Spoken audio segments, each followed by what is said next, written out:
Sometimes, the people who toss you aside think they're getting rid of nothing, until they realize they've lost everything. Pain doesn't just break you, it builds the version of you they'll never be prepared to face. Blake Dawson threw out his struggling pregnant wife, completely unaware she was the hidden heiress to a fortune that could rewrite destinies. Now she's back, not for mercy, but for justice. Elena Carter once believed her marriage was a fairy tale. She was expecting their child, emotionally raw and clinging to promises of forever. Then came one stormy night that shattered it all. Blake shoved her out into the cold, heartless San Francisco rain, closing the door on the life they'd built. What he didn't know was that the quiet woman he had dismissed as useless was in truth the only daughter of a billion-dollar empire. Her heart may have been in pieces, but she still had a future, one she would now reclaim. To everyone around her, Elena Carter was just another ordinary woman. She lived in a small walk-up apartment in downtown San Francisco, worked part-time at an indie bookstore, and took community college night classes. Soft-spoken and humble, Elena was easy to overlook, including by her husband, Blake. He never suspected that she came from anything but modest beginnings. He certainly never imagined she was the sole heir to a family dynasty, one that operated silently behind the scenes of global commerce. The Carter family empire stretched across continents, luxury hotels, tech startups, real estate conglomerates, and her father, Gregory Carter, had once been at the center of it all. But his obsession with power and legacy had driven a wedge between him and Elena's mother, Eleanor, years ago. Eleanor had chosen peace over opulence and raised Elena far away from the noise of high society. Their life had been quiet, private, and grounded. While Gregory expanded his reach from Manhattan to Macau, Eleanor kept Elena rooted in books, kindness, and a sense of self-worth that money could never buy. When Eleanor passed 3 years ago, Elena was devastated. The inheritance she received was staggering. But out of loyalty to her mother's values, she told no one, not even Blake. She craved an ordinary life. And for a brief, fragile moment, she thought she had it, until she met Blake Dawson. Blake worked in corporate sales at a mid-tier car dealership in downtown San Francisco. His charm was undeniable, tall, smooth-talking, with a smile that could disarm even the most cautious. He had that magnetic quality that pulled people in, speaking with the confidence of a man who didn't just sell cars, he sold illusions. When Elena Carter walked into the dealership to buy a used car, something she could have purchased in cash without a second thought, she kept her financial reality hidden, just like always. Blake was immediately drawn to her quiet beauty. To him, she was different. Unpretentious, mysterious, not spoiled by money or status. He was intrigued. They started dating, and within 6 months their whirlwind romance swept them into a quick courthouse wedding. For a fleeting moment, Elena felt like she had everything she ever wanted. She believed Blake loved her for who she truly was, not for what she might one day inherit. She laughed at his stories, admired his ambition, and felt safe in his embrace. She let herself fall more deeply than she ever had before, convinced she had finally found someone who saw her, not her last name. When Elena found out she was pregnant, Blake seemed overjoyed. He promised to step up, to be the kind of father who was present, who worked hard, who protected his family. His paycheck wasn't impressive, but he talked a big game about promotions, bonuses, corporate dreams, and a future filled with vacations, private schools, and a bigger home. Promises wrapped in charisma, but hollow beneath. Elena admired his drive. She never once considered revealing the truth about her wealth. She wanted their love to be built on something real. But the fantasy began to fray.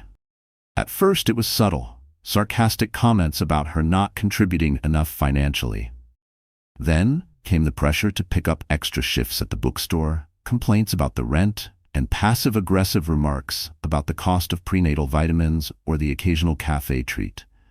Meanwhile, Blake was treating himself to custom suits, steakhouse dinners with colleagues, and weekend getaways labeled as networking events. The receipts told stories he never explained, and yet he nitpicked every dollar she spent. Worse, he began pulling away, not just emotionally, but physically. Coming home late, barely speaking, brushing off her questions with a cold smirk. Their small one-bedroom apartment felt smaller with every passing day. As her belly grew, so did the distance between them. Still, Elena held on. She told herself it would get better, that once the baby came, everything would change. She swallowed her nausea, hid her fatigue, and buried her fears under forced optimism. But the man she once saw as a partner was becoming a stranger. The breaking point came on a stormy night, 6 months into her pregnancy. Rain pounded against the windows, thunder cracked overhead, and lightning lit up the walls like a warning. Blake stumbled in late, drunk, and reeking of perfume that wasn't hers. Elena's heart sank as the scent of another woman clung to him like betrayal made flesh. His tie was crooked, his hair, usually styled to perfection, was disheveled. The man she had married wasn't just distant now, he was disappearing. "What happened to you?" Elena asked, her voice low, her hand instinctively resting on her swollen belly. She stepped toward him gently, reaching out to take Blake's soaked jacket. "Don't touch me," Blake snapped, yanking his arm away like her fingers had burned him. "You think being pregnant makes you special? Like I owe you something now?" "Blake, I don't understand," she said, tears beginning to pool in her eyes. "You said you had a client meeting. You reek of—" "Don't start, Elena," he cut in, his words slurred, jabbing a finger toward her face. "I'm not in the mood for your whining. You know how humiliating it is being married to someone who can't even hold down a basic job? Do you know what that makes me look like to my team?" She took in a shaky breath. "Blake, we're supposed to be a team. I'm trying. We're gonna have a baby. I'm saving. I'm supporting you." "Saving what?" he barked, letting out a humorless laugh, swaying as he stepped closer. "We're broke, and now you're having a baby? Great. Just another mouth to feed." Elena had never seen him like this, so venomous, so brimming with contempt. His words sliced through her, each one sharper than the last. "Blake," she whispered, tears streaking her cheeks, "you told me you wanted this. You said you were excited." "Yeah, well, maybe I changed my mind," he scoffed. "What have you actually done for me, huh? I'm stuck in this shoebox apartment, paying all the bills, and you've never brought anything real to the table." "That's not fair," she said, summoning a strength she didn't know she had. "I never asked for more. I've paid my share. I've never needed—" But she didn't get to finish. Blake suddenly stormed across the room. He grabbed her suitcase from the corner, yanked the closet doors open, and began throwing her clothes inside. Elena stood frozen, horror and confusion swirling inside her like a whirlpool. "Blake, what are you doing?" she asked, her voice cracking. "I'm done," he said coldly. "Get out of my life. I can't stand to look at you anymore." "Please," she begged, her voice trembling. "I'm pregnant. We need to talk. We need to—" He zipped the suitcase shut with violent precision, slammed it on the hardwood floor, and pointed toward the door like she was nothing more than an unwanted guest. "Grab your things and leave. I've got enough crap in my life. I don't need some whiny hormonal woman making it worse." Elena's head spun. Her heart pounded like it was trying to escape her chest. She felt like she had just stepped into someone else's nightmare, but it was hers. And it was only the beginning. Elena made one last attempt to reason with him, but Blake wouldn't budge. Instead, he shoved her roughly toward the front door, ignoring the pain in her eyes, the way she clutched her belly in fear. Her breath caught, disbelief tightening her chest as she tried to plead one final time. But his gaze was ice, cold, hollow, and void of anything human. In a desperate effort to protect her unborn child, Elena wrapped both arms around her belly as she stumbled out into the violent downpour. The door slammed behind her with thunderous finality. A heartbeat later, her suitcase came flying after her, landing hard on the slick pavement. The zipper split open on impact, sending a pair of baby booties and a half-read parenting book spilling into the street.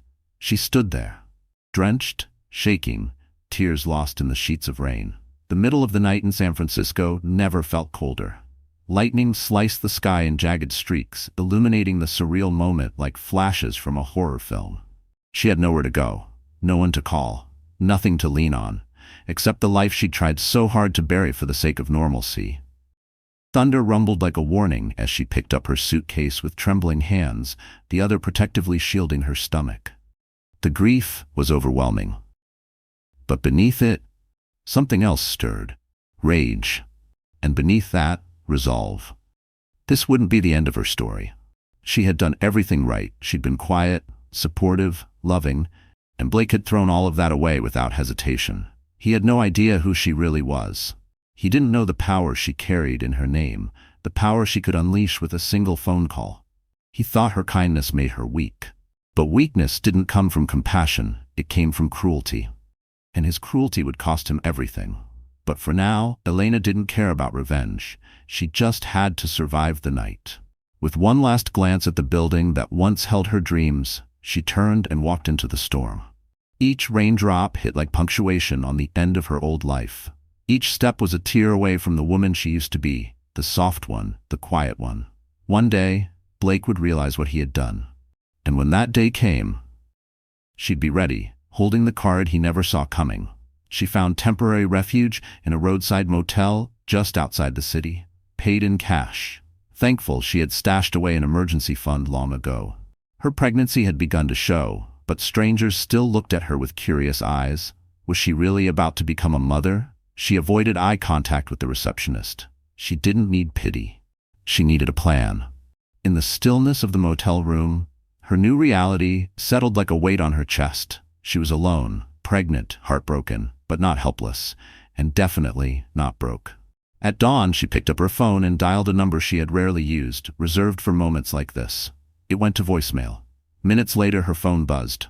"Elena, my dear, is that you?" That familiar voice, warm yet worn, brought her to tears. Harold Easton, her mother's lifelong attorney, her family's most trusted confidant, one of the very few who knew who Elena Carter really was. "Mr. Easton," she whispered, her voice cracking, "I need your help." He didn't hesitate.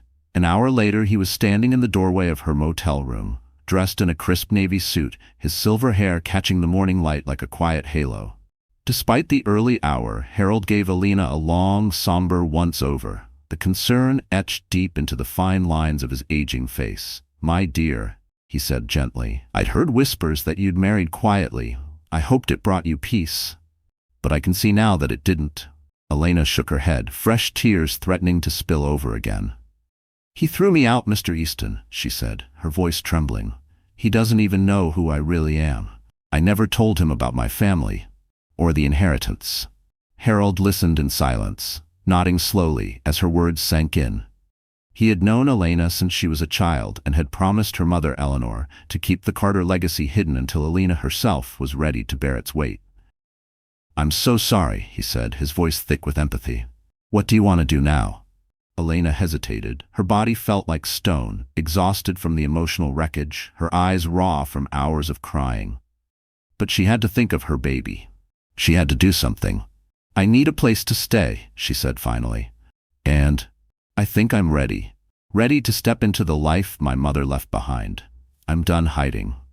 Harold gave a solemn nod, like he'd been waiting to hear those words for years. "It's your legacy," he said softly. "Your mother wanted you to have the freedom to choose your own way. She never wanted the money to define you, nor did she want you buried beneath its shadow. But now, you've seen what the world is like without it.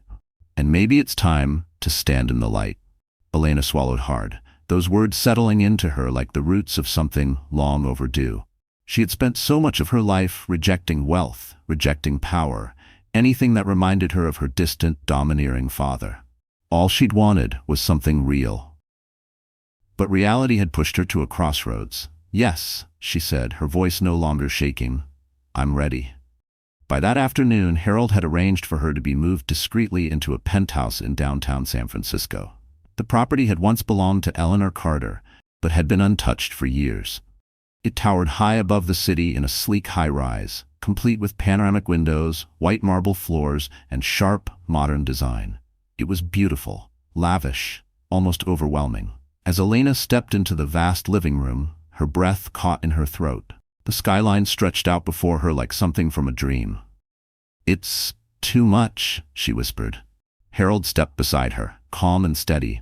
"You own this place, Elena. It can be as simple or as grand as you want it to be. But more than that, it's a safe place. And you deserve that now, especially with the baby coming." Her hand instinctively moved to her belly. Tears welled up again, not out of pain, but relief. She had a roof. She had safety. She had a future. "Thank you, Mr. Easton," she whispered. She murmured a quiet thank you, still dazed by the weight of it all. Harold handed her a set of keys. "I've already had the fridge stocked," he said gently. "If you'd like, I can arrange for a housekeeper.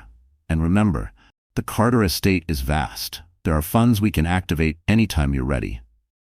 Elena nodded, the words echoing in her mind. Her mother used to say, money can solve practical problems, but never matters of the heart. And right now, her heart was in ruins. But at least her basic needs, food, shelter, safety, were no longer in question. For now, that was enough. In the days that followed, Elena tried to adjust to her new life. She started turning one of the penthouse's smaller rooms into a nursery. Neutral tones, soft textures. She didn't know if she was having a boy or girl yet, but she wanted the space to feel peaceful. Shopping for baby items at high-end boutiques in the Mission District felt surreal. She had access to anything she wanted, but that quiet humility her mother had instilled in her wouldn't let go. She wasn't used to spending freely, not on herself, not on symbols of privilege. One afternoon, while standing in a softly lit aisle lined with designer cribs and plush animal toys, she nearly broke down.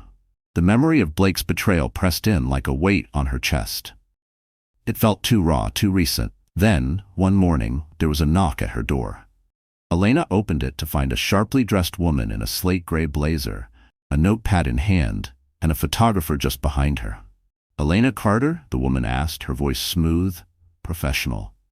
"Or should I say Miss Carter Lancaster? I'm Mallory Blake with the San Francisco Financial Tribune. Sorry to drop in unannounced, but we've been trying to get in touch regarding your father's latest acquisition." Her heart dropped.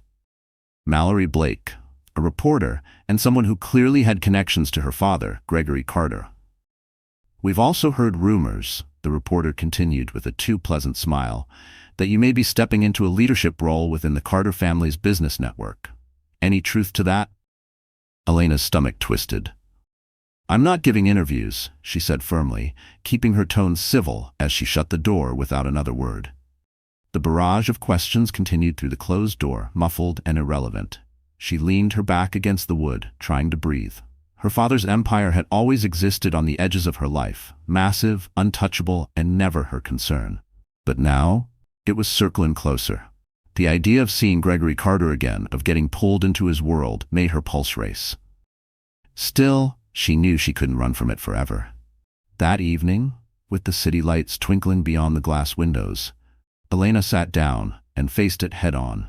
Elena sat across from Harold in the plush living room of the penthouse, the golden San Francisco sunlight filtering in through the floor-to-ceiling windows. She took a small sip of her decaf tea, gently cradling her belly with one hand, the weight of motherhood already grounding her. "What about my father?" she asked softly.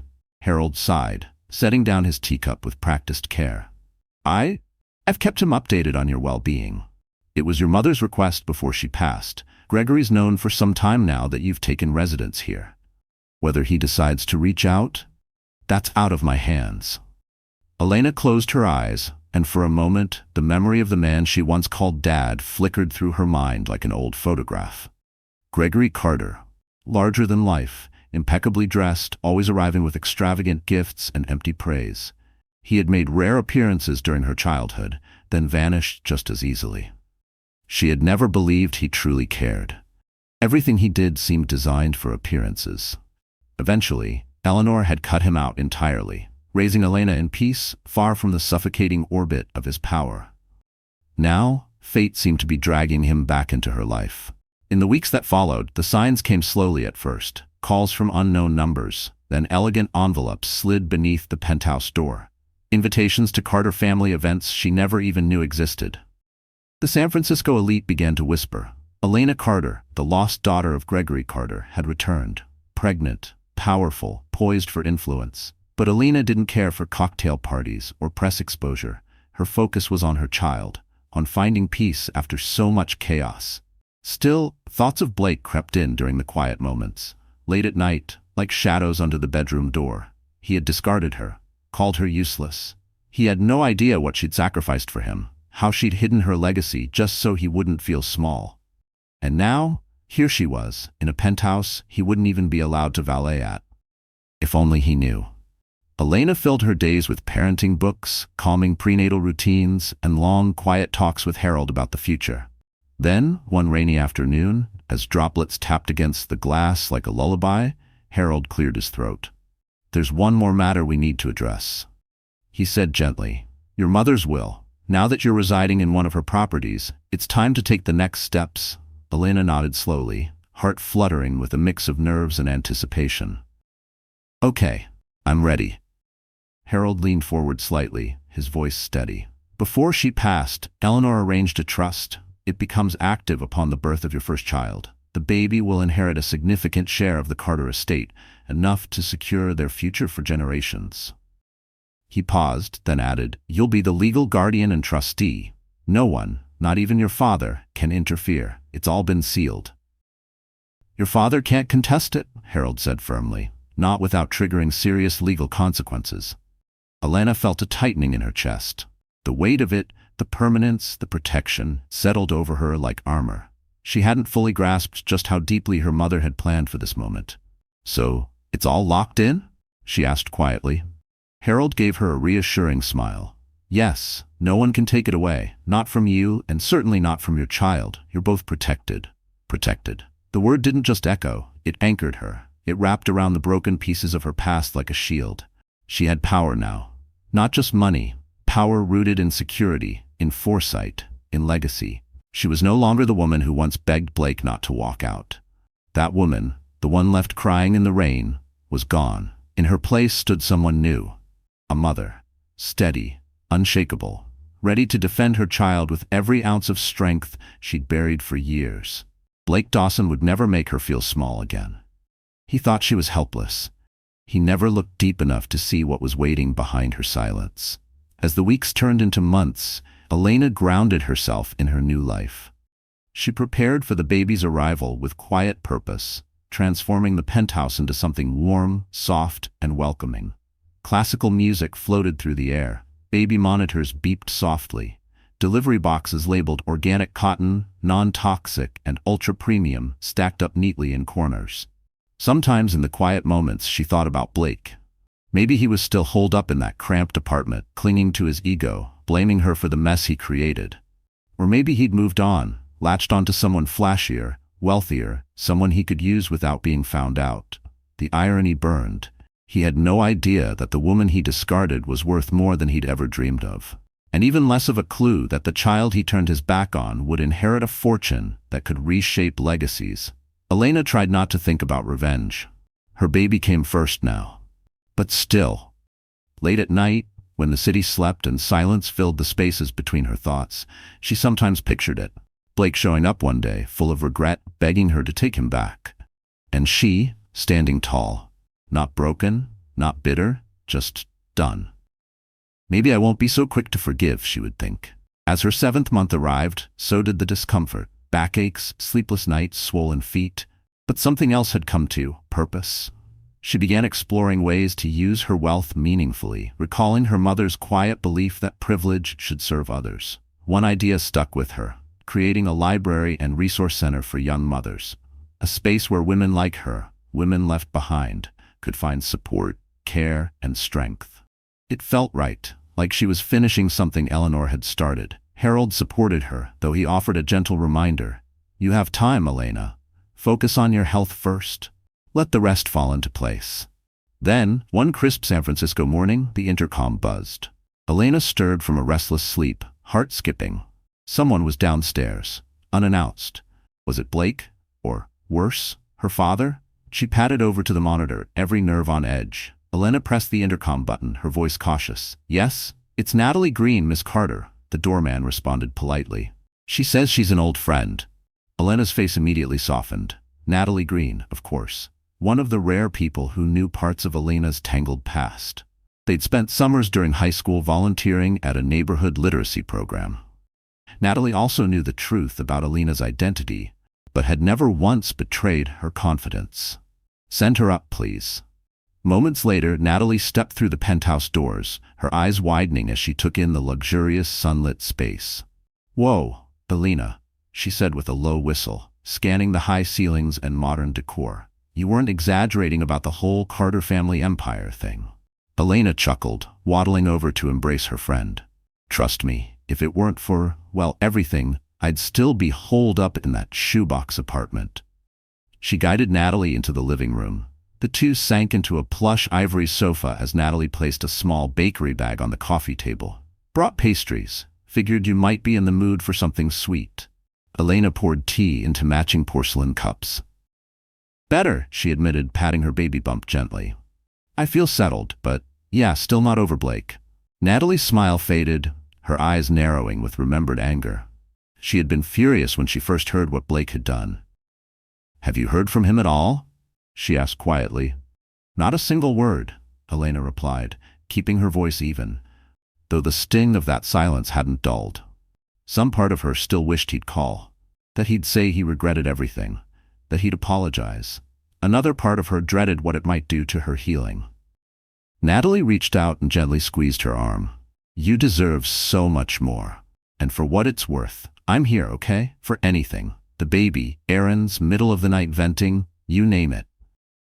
Elena smiled through misty eyes, the warmth of friendship pulling her back from the edge. Thank you, actually, there is something. She drew in a steadying breath. I've been thinking about starting a foundation, a resource center for young moms, a space for support, prenatal care, counseling, job training, a place where they won't feel alone. Natalie's eyes lit up with instant enthusiasm. That's incredible. I'm in. Let's build something amazing. After Natalie left, Elena felt a spark of purpose. For the first time in weeks, she wasn't just surviving, she was moving forward. She already had a prenatal appointment lined up next week, and she planned to use the outing to begin scouting locations for the center. But the very next morning, her new sense of peace was shattered. There was a knock at her penthouse door, and when she opened it, the face staring back at her was one she hadn't seen in years. Gregory Carter, her father. Elena froze in place, her heart pounding like a drum in her chest. He stood tall in the doorway, posture straight as ever, his silver-streaked hair immaculately groomed.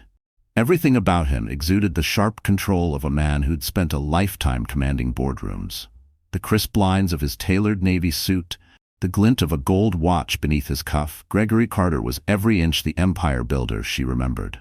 Hello, Elena, he said, voice calm and measured. May I come in? She hesitated, but then stepped aside. Of course.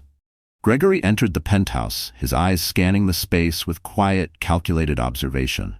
I see you've made yourself comfortable, he noted. I have, Elena replied, folding her arms. Mr. Easton helped me get settled. Harold's a good man, Gregory said as he moved toward the expansive window. For a brief second his gaze flicked to her belly, and something softened, just barely, across his otherwise impenetrable features. You're carrying my grandchild. Her hand instinctively went to her stomach. A strange mix of protectiveness and unease flared up within her. Yes, she said quietly. I am. Gregory's shoulders dipped ever so slightly as he took a long, deep breath. I know I was never the father you needed, he said, slower now. Your mother and I, we had our differences. But I want to be here now. Whatever you need, I'm willing to help. Elena met his gaze, emotion rising in her throat. And what exactly do you think I need from you, father? He cleared his throat. Financial assistance for one, media protection, legal connections. I know you probably resent me, but I don't want you going through this alone. Her first instinct was to reject it all. She didn't need him. Not his money, not his name, not after all these years. But Harold's voice echoed in her mind, reminding her of her mother's hope, that maybe someday they might reconnect. And she couldn't ignore the reality. Being aligned with the Carter name again could shield her child, especially if Blake ever resurfaced and tried to stake a claim he didn't deserve. I appreciate the offer, she said at last. But let's make something clear. I'm not your project. I'm not your second chance at legacy. If you want to be a part of this baby's life, it's on my terms, mine and the child's. Gregory nodded. I understand. And for a moment, a flicker of something real crossed his face. Relief. Maybe even gratitude. They talked for nearly an hour, about her pregnancy, her health, the press whispers starting to circulate. Gregory offered to put her in touch with top OBGYNs to tighten her private security. Elena, still cautious, saw the benefit of accepting his help, for her child, if not for herself. In the weeks that followed, Gregory returned a few more times. Once, he took her to a boutique maternity store in the Marina District, quietly paying for a haul of newborn essentials despite her half-hearted protests. It felt surreal, walking beside the man she'd avoided for most of her adult life, now discussing bassinet sizes and sleep sacks. Part of her softened, just a little, when she saw the pride in his eyes, the way he looked at her, not as an obligation, but as a daughter. Still, she didn't let herself forget. This was the same man who had missed every birthday, every school play, every moment that mattered. Birthdays came and went without a call. But still, Elena allowed for the faint possibility that people could change, or at the very least, try. Meanwhile, Blake remained conspicuously silent. Through mutual acquaintances, Elena heard whispers that he was dating someone new, that he'd been bragging about how he'd finally ditched his dead weight. The words cut deep, but they also hardened her resolve. Blake Dawson belonged to the past, and if he ever dared to creep back into her life, he would meet a very different woman. One who didn't need him, one who never had. In the eye of that emotional storm, Elena took a powerful step forward. She agreed to get involved, at least on a trial basis, with Carter International Holdings. Gregory arranged a quiet, off-the-record meeting with a handful of trusted board members. Elena wanted to understand the infrastructure of what her child would one day inherit. She wanted to see how the company truly worked, and more importantly, what it could do beyond profit margins. The atmosphere in the boardroom was tense. Several of the older members gave her long, doubtful looks. One or two whispered remarks about her visible pregnancy. But Gregory silenced the room when he stood and introduced her unequivocally as his daughter, his heir in name and intent. Elena didn't try to dazzle. She asked real questions about sustainability, about ethical sourcing, about how much of their philanthropic wing was actually making a difference. She didn't need to prove herself, but she did. By the end of the session, she had caught the attention of one of the company's most respected veterans, James Caldwell. "You speak with the same integrity your mother did," he told her quietly as they walked out. Eleanor was the soul of this company's conscience. He gave her a nod. "It's good to have you here, Elena." Her throat tightened. "Thank you," she said softly. "I just hope I can carry forward what she started." And as she left that room, something shifted. She wasn't just a woman picking up the pieces of a broken heart. She was a mother, a leader, someone with vision and voice. Her child would be born into a legacy of strength, not just wealth. And Elena would ensure that Carter International wasn't just successful, it would become a force for good. She began outlining goals: funding scholarships, building affordable housing, expanding maternal health care programs, the kinds of causes her mother would have championed. Still, in the quiet hours, when the penthouse dimmed and silence crept in, Blake's betrayal lingered like a bruise on her spirit. She remembered how he laughed at her, how he pushed her into the cold. She was stronger now, every day stronger, but some scars don't fade. She tried to focus on the now, on the good. She had shelter, family, a future for her child that gleamed with possibility. She had more blessings than she could count. Yet a question lingered in Elena's mind like a distant thunderclap. Would Blake ever come looking for her? And if he did, would he come seeking her forgiveness or her fortune? That thought haunted her dreams. Night after night, she relived the moment he threw her into the storm. The cold hadn't just sunk into her bones, it had pierced her soul. But if he ever came back, he wouldn't find the same woman standing at that door. The one who had begged, who had hoped. That woman was gone. A storm was brewing again, but this time, Elena wasn't running. She would meet it head-on, armed not with anger but with clarity, power, a will forged in heartbreak and honed through purpose. The next chapter of her life would not be a tragedy. It would be a story of resilience, redemption, and maybe, when the time was right, revenge. Weeks passed, then months. A new kind of peace settled over her life. But it wasn't the soft, sleepy kind. It was the stillness before a storm she had chosen. One she welcomed, and then it happened. Elena went into labor on a snowy San Francisco evening. Frost glazed the windows of the penthouse like delicate lace. She had just finished reviewing the final plans for the Mother's Resource Center she was building, when a sudden, sharp pain struck low in her abdomen. A contraction. The first signal that everything was about to change. Not just her life, but the future she was carrying into the world. Gregory Carter had insisted on arranging everything: a private car, a full security detail. Natalie Green, now Elena's steadfast companion and self-declared doula, rushed to her side the moment she got the call. Harold Easton was also there, orchestrating every logistical detail, every document, every clearance. Every form now bore the name Elena Carter, and with it came protection, legacy, and something she'd fought to reclaim: dignity. For a fleeting moment, a pang of sadness surfaced. No partner's hand to hold, no comforting smile to steady her. But she pushed the thought away. She had already grieved that absence. Blake's absence wouldn't define this moment. The vehicle that carried her to the hospital wasn't an ambulance. It was a black, high-end SUV, medically outfitted and gliding through the quiet, snow-dusted streets toward the city's premier maternity hospital. Elena focused on her breath, her fear mixed with adrenaline, her eyes blurred, not from pain, but from the gravity of it all. She had never felt more vulnerable or more powerful. She was about to bring new life into the world. The labor was long, exhausting, 12 grueling hours. Her father paced the corridors like a restless lion, refusing to leave, even when gently urged by hospital staff.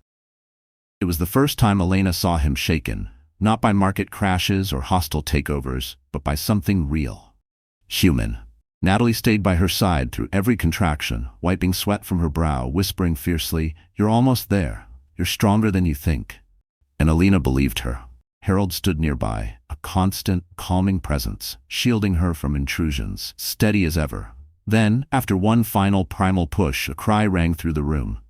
"It's a boy," the doctor said, his voice breaking the tension like sunlight through clouds. Elena collapsed back against the pillow, tears spilling down her cheeks. And then, she heard it, that tiny, powerful cry.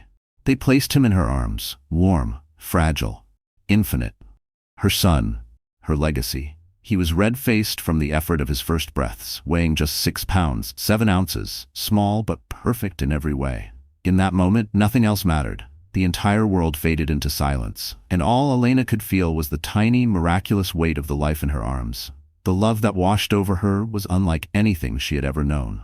She pressed a trembling kiss to his forehead, her tears of joy soaking into his soft, downy cheek. Outside, the sun had begun to rise over San Francisco, casting golden streaks across the skyline like a promise. A new day, a new beginning.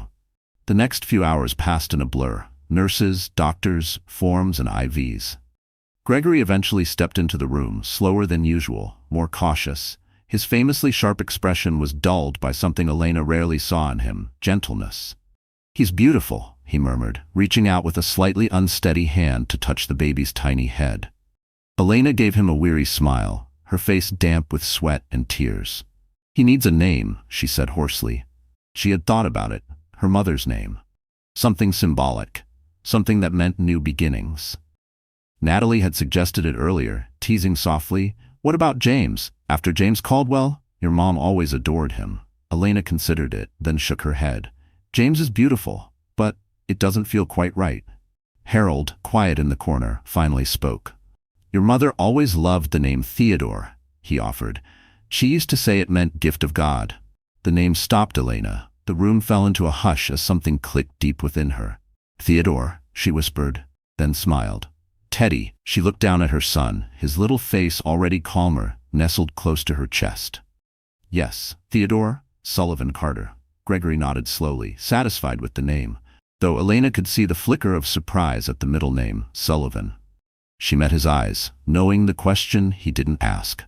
"Sullivan was part of me when Teddy was conceived," she said quietly. "I want him to know where he came from. All of it. Not just the legacy, but the truth." It was a bittersweet choice. But Elena knew it was the right one. She wouldn't erase her past. As painful as it had been, it had led her here. Teddy was born of heartbreak, but he was also her hope, her future. The next week passed quietly, cocooned in a private maternity suite, bonding, healing, loving. News of Gregory Carter's new grandson spread like wildfire, but his private security kept the press at bay. Elena declined every interview. She wasn't a story. Teddy wasn't a headline. Not now, not ever. Finally, the day came to bring him home. She swaddled him in a soft, cream-colored blanket and carried him through the penthouse doors, now transformed into a space humming with life. Nursing stations, bassinets, smart monitors, every modern convenience Gregory could think to provide.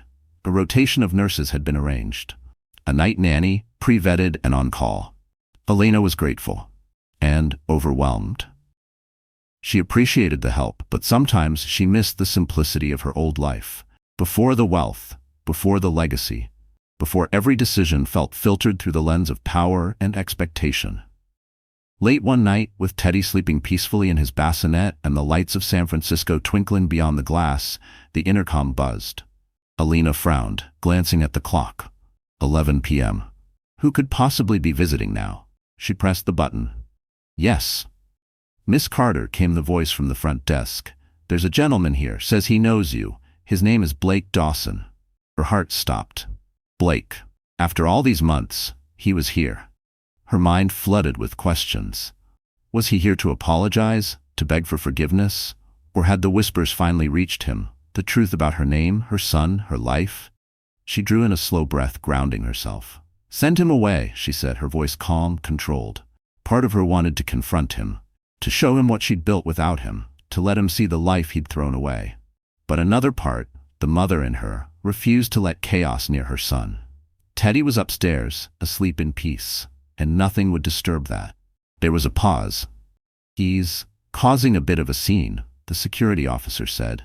Mr. Dawson says he won't leave unless he speaks with you. Elena's eyes closed. She saw it again, him shoving her into the storm, suitcase crashing onto the pavement, the freezing rain, the fear, the betrayal, and then the fire. She was not that woman anymore. Fine, she said at last. Send him to the lobby lounge. I'll come down.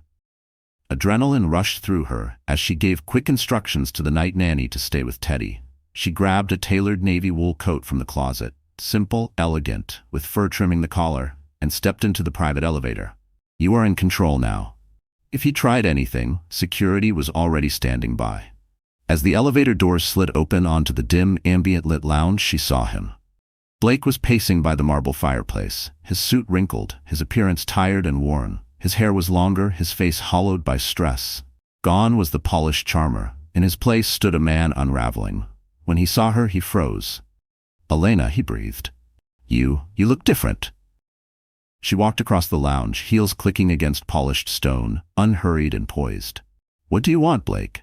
He ran a hand through his hair, agitated. Can we talk? Somewhere more private? She didn't flinch, her arms folded, her stance steady. This is private enough. Say what you came to say. His eyes flicked around the room, at the fireplace, the subtle luxury, the distant doorman, the quiet hum of surveillance. He was in her world now, and it was nothing like the one he left her in. I've been hearing things, Blake said, his hands twitching at his sides. Okay? I heard you came into some money, and I heard you had the baby. The bluntness of his words landed like a slap, but Elena didn't flinch. Yes, she said evenly. I had the baby. A boy. Not that you ever asked or showed up, until now. Blake winced. I messed up, Elena. I was in a bad place. Work was hell. I was under pressure, and I acted like a jerk. I know that. I want to make it right. She raised a brow, arms still folded tightly across her chest. Why now? Her voice was calm, icy even, but her heart was pounding, not with fear, with fury. You threw me out in a storm, 6 months pregnant, she said, her words like knives. I begged you to talk to me, to just pause, and instead you shoved me out like garbage. You told me I was worthless, and now what? You think I'm supposed to believe you've changed? Blake looked down, then around, eyes flicking nervously over the marble floors, the rich leather furniture, the soft glint of wealth everywhere. Things were chaotic back then, he muttered. I didn't know how to handle any of it, but I get it now. I was wrong. I want to be a father to our child.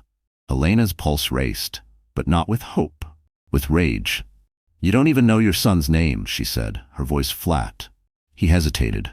No, I don't. You're right, but that's why I'm here. I want to try. Once those words might have cracked her, might have made her dream again. Not now.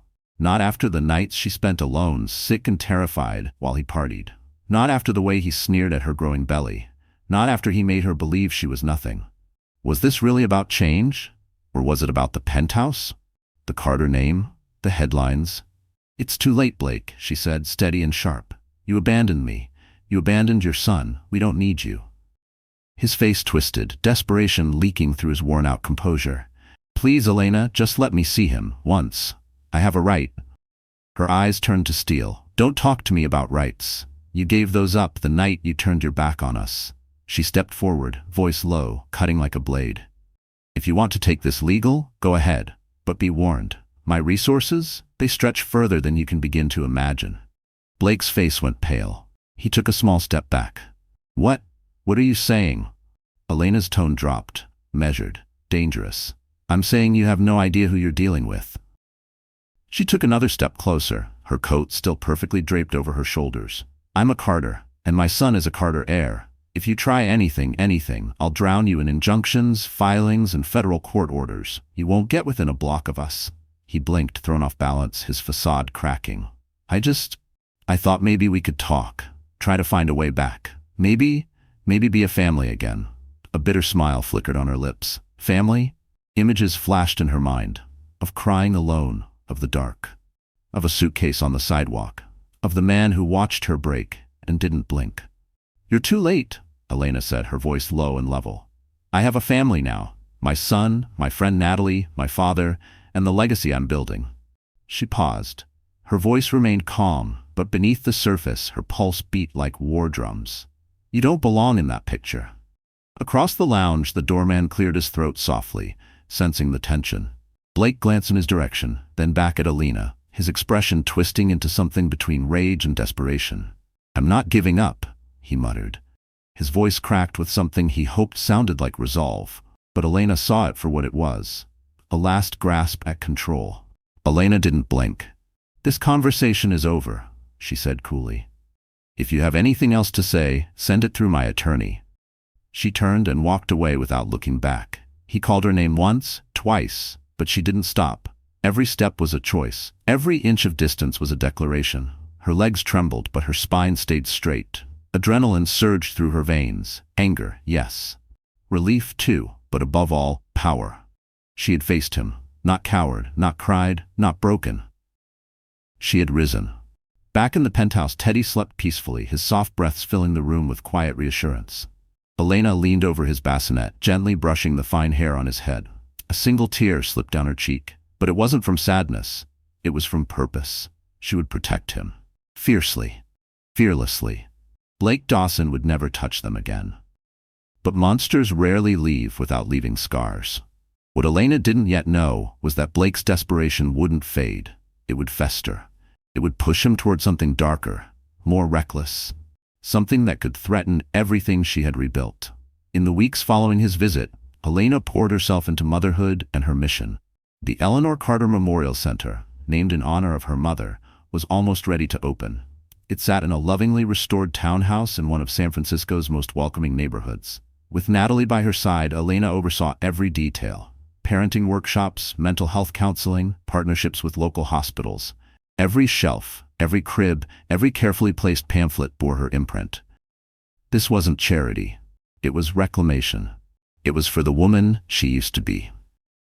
Gregory remained a steady presence, still reserved, still wrapped in the habits of power. But he respected Elena's space, offering both financial backing and emotional support without overstepping. At the center's grand opening, he stood beside Elena and Natalie as they cut the ceremonial ribbon. Cameras flashed, local media took note. Gregory even gave a brief speech, praising Elena's vision, her drive. He said he was proud of her. The word caught her off guard. For just a second, something passed between them.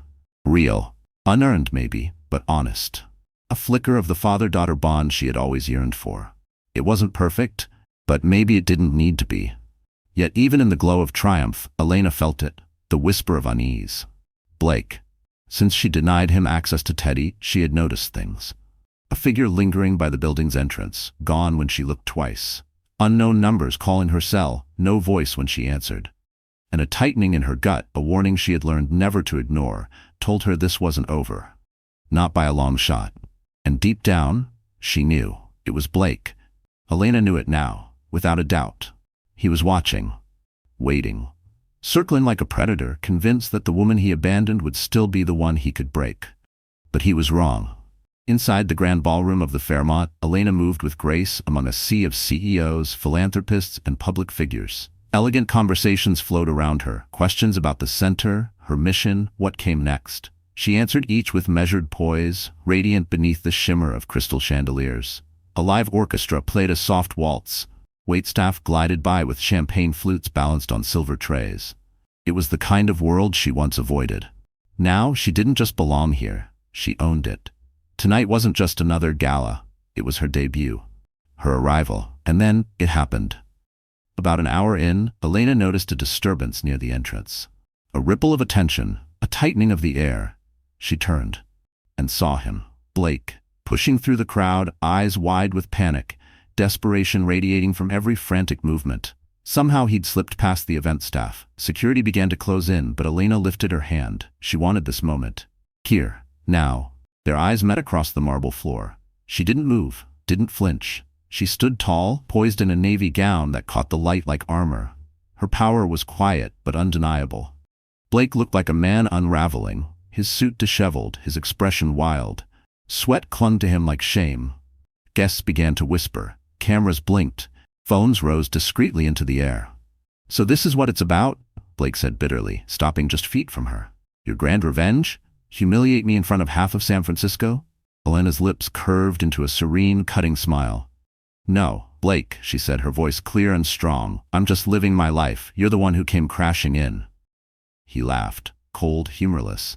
"Living your life? Surrounded by money and influence? All the things you hid from me? You never earned the right to know," she said, calm and piercing. "I kept my wealth a secret because I wanted something real. A marriage built on love, not leverage. But clearly, that wasn't enough." Her voice didn't waver, but her eyes burned with the memory of rain and betrayal. Blake's cheeks flushed as cameras flashed again, capturing every word. "You're unbelievable," he hissed. And then Elena turned to the crowd. "This man," she said, projecting her voice across the ballroom, "threw me into the street while I was 6 months pregnant, called me worthless, and now, because he sees what I've built, what I've become, he wants a place in it." The room fell silent. A hush rippled, like wind across water. Gregory stood near the edge of the crowd, his expression unreadable. Natalie stood frozen beside him, phone in hand, recording everything. Her fingers trembled, not from fear, but from the power of the moment. Blake looked around, finally seeing it. This wasn't the woman he had thrown away. This was the empire he had underestimated. "You're twisting it," he said weakly. "I was under pressure. Things were falling apart." Elena stepped forward, her gaze steady and unblinking. "You made your choice," she said. "Now I've made mine. I'm protecting my son from the man who discarded him before he ever took his first breath." Her voice cracked, not from fragility, but from truth. Then she turned, snapped her fingers once. Security didn't hesitate. Blake had no place in this world anymore. And the message was crystal clear. Security stepped in without hesitation, escorting Blake away as his voice echoed across the polished marble of the ballroom floor. "This isn't over," he barked. But no one listened. What once might have sounded like control now rang out like the final gasp of a man watching his last illusion crumble. His retreat was caught from every angle, media cameras tracking his every step, his humiliation sealed in digital permanence. Elena stood still, heart pounding beneath her gown, but her expression never wavered. Not a flicker of emotion betrayed her. She held the room, and she held herself. The world had just seen what she had become. Not a victim, but a force. By the time the gala drew to a close, social media had ignited with clips of the confrontation. The headlines came fast. Lancaster heiress confronts estranged husband in ballroom standoff. Public opinion leaned hard in Elena's favor. Comments poured in. Praise, admiration, support. Backers of the Elena Carter Memorial Center tripled overnight. Even previous skeptics praised her poise and her courage in publicly calling out the man who had once reduced her to tears. They called her a symbol of strength, of resilience, of rebirth. And yet, as the crowd faded and the spotlight dimmed, something hollow remained in Elena's chest. Yes, the confrontation had brought a fierce satisfaction, but it didn't undo the nights she'd cried alone. It didn't unwrite the rain, the humiliation, the betrayal. Later that night, back in the quiet sanctuary of her penthouse, she fed Teddy his bedtime bottle and rocked him to sleep. As his eyes fluttered closed, tears slid silently down her cheeks. She leaned in, pressing her lips to his forehead. "You'll never have to beg for love," she whispered. "You'll never wonder if you're enough. I promise you that, my son." In the days that followed, Blake vanished from public view. Rumors swirled he had lost his job. Fired after the gala debacle made him too toxic for the company to handle. Tabloids claimed the woman he'd been dating had walked out, unwilling to attach herself to a man drowning in disgrace. One viral headline summed it up cruelly: "From deal closer to door slammer." Elena should have felt triumphant. Instead, she felt empty. She had imagined a finish line, a final moment of justice. But all it left was silence. Maybe that's what revenge does, she thought. It burns everything, even the need for it. Still, life moved forward. Teddy's laughter filled the penthouse. His giggles echoed through a space that once felt cavernous. The resource center was thriving, serving dozens of women just like her, women who needed someone to believe in them. Gregory stayed close. Not intrusive, but present. They were rebuilding something, tentative, fragile, but real. And as Elena's work gained national attention, invitations followed. Summits, panels, nonprofit conferences.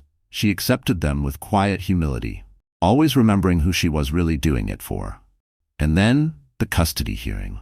The press swarmed the courthouse steps, flashes bursting like fireworks as Elena stepped out of a sleek black SUV. She wore a tailored charcoal suit, minimal jewelry, her expression hidden behind dark sunglasses, but her posture said everything. She was ready. Inside, whispers filled the courtroom. Blake was already seated at the defendant's table. He looked thin, worn. His suit hung awkwardly on him. His attorney, a frazzled public defender, was already fumbling with paperwork. Across the aisle, Elena sat beside Harold Easton and her formidable legal team. She didn't look back, not once. Courtroom security stood tall as the judge entered, the bailiff calling the room to order. Testimonies began. Elena's legal team delivered a thorough, unshakable case. They presented documented texts, statements from witnesses, and video footage corroborating every claim she'd made. The heart of it all was that night, when Blake had thrown her out into a storm, 6 months pregnant and terrified. Several neighbors testified. They remembered the shouting, the slammed door, the suitcase on the sidewalk. They recalled Elena standing there, soaked and shaking, one arm wrapped around her belly. A caretaker from the Elena Carter Memorial Center also took the stand, testifying that Blake had attempted to smear the organization online, spreading false rumors about mismanagement and finances in a transparent effort to tarnish Elena's reputation. Blake's defense relied on emotional appeals. His public defender argued that Blake had been overwhelmed, under pressure, mentally unwell. That he regretted what happened. That Teddy deserved to have his father. That Elena was using her wealth and power to erase him from their son's life. He tried to portray her as vindictive, as calculated. But the facts painted a clearer picture. The judge listened with patience, his face unreadable as he weighed every detail. When the verdict came, it was firm. Due to Blake's unstable behavior, lack of consistent employment, and the tender age of the child, the court denied any request for unsupervised visitation. Instead, Blake was granted the possibility of supervised visitation, contingent on several conditions: proof of rehabilitation, ongoing therapy, employment, and consistent financial support for Teddy. Elena stepped out of the courthouse into a wall of flashing lights and murmuring reporters. She held Teddy close, head high, eyes forward. She had won. Not just the ruling, but something far deeper. Blake would never again get near her or her son without earning it, legally, emotionally, and consistently. And she doubted he had the discipline to try. Back at the penthouse, Gregory met her at the door with something rare, a genuine embrace. "Well done, Elena," he said simply. And in that moment, just for a breath, she let herself rest in the hug. She had come so far, from the trembling young woman cast out into the rain, to the mother who had just secured her child's future in front of a judge. Later that evening, after Teddy had been tucked in for a nap, Elena stood at the penthouse window. San Francisco sparkled beneath the stars. Her reflection shimmered in the glass. Older, wiser, harder maybe, but whole. She thought of the girl she used to be. How far she'd traveled, from heartbreak to purpose, from hiding to leading. She was shaping something bigger now, a growing foundation. Real policy change at Carter International, a life that mattered, not just for her, but for others. That night, Natalie stopped by with Thai takeout and chilled sparkling cider. They curled up on the couch, trading laughs and stories. To Elena Carter, Natalie said, raising her glass, the fiercest mother in the Bay Area. Elena smiled, heartful.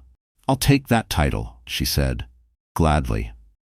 And in the weeks that followed, Blake never scheduled a single supervised visit. Eventually, word reached Elena that he had left San Francisco, moved to another city, maybe trying to start over. Maybe he had finally accepted defeat. Or maybe he was cooking up something new. But if he was, she didn't lose sleep over it. Because for the first time in a long time, Elena had peace. Her life was no longer haunted by chaos or apology. Her days were now filled with purpose, with laughter, and with the people who mattered most. Teddy, Gregory, Natalie, and the small circle of friends she trusted with her heart. The damage Blake had once done had been replaced with meaning, with stability, with the kind of quiet joy she never believed she'd find again.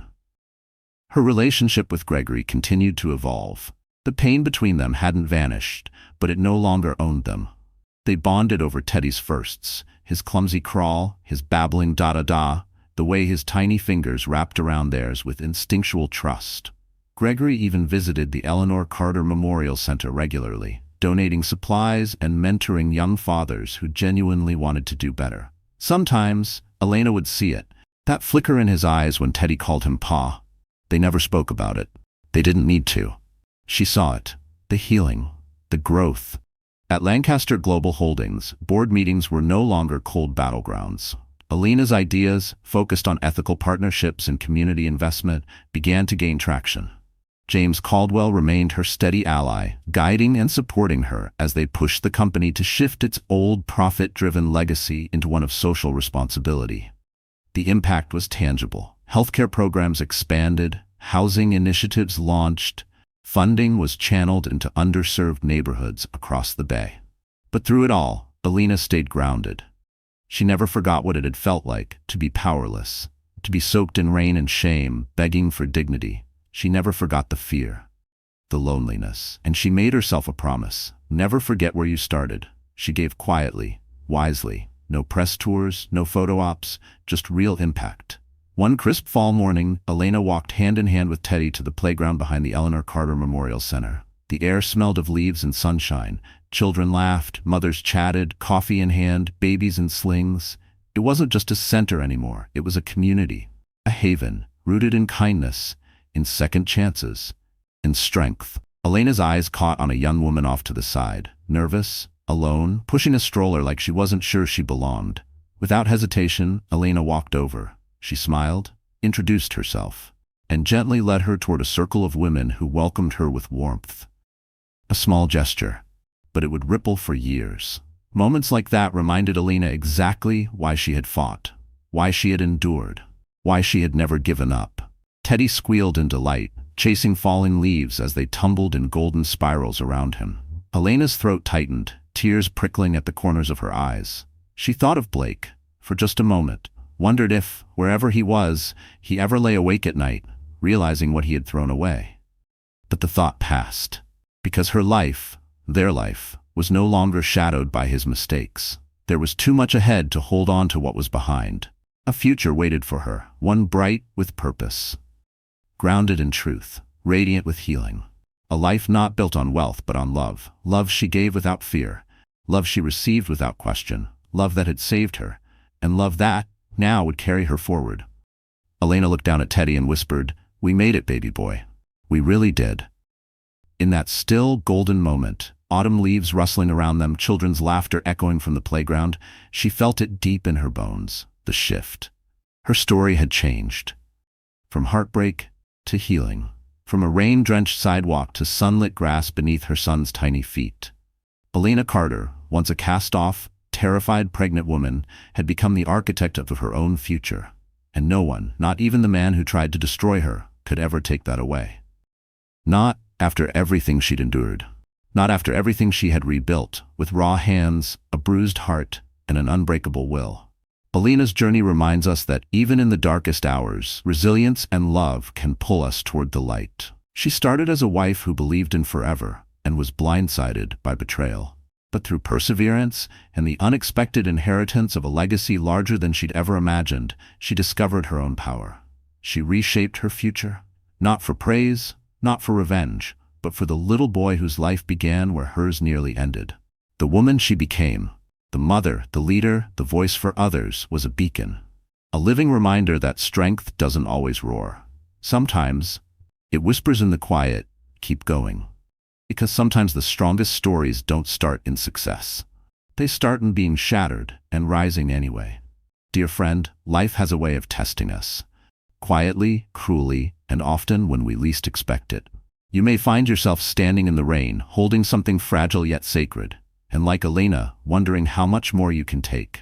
But as the Stoics teach us, we cannot control what happens to us, only how we respond. Elena's strength wasn't born from ease. It was born from heartbreak, shaped in solitude, and lit by the decision not to give up. Let her story be a reminder. Rock bottom isn't the end. It's the place where your foundation is poured. You are stronger than you think, and one day, you'll look back, just like Elena, and whisper to yourself, I made it. If this story moved you, inspired you, or reminded you of your own power, please like, share, and subscribe to the channel. Your support helps these stories reach the ones who need them most. Someone out there is waiting to hear this. Maybe someone like Elena. Maybe someone like you. And always remember, heartbreak is not the end, it's the beginning of something greater. Thank you for watching, and stay tuned for more real-life romantic dramas where hope always finds a way.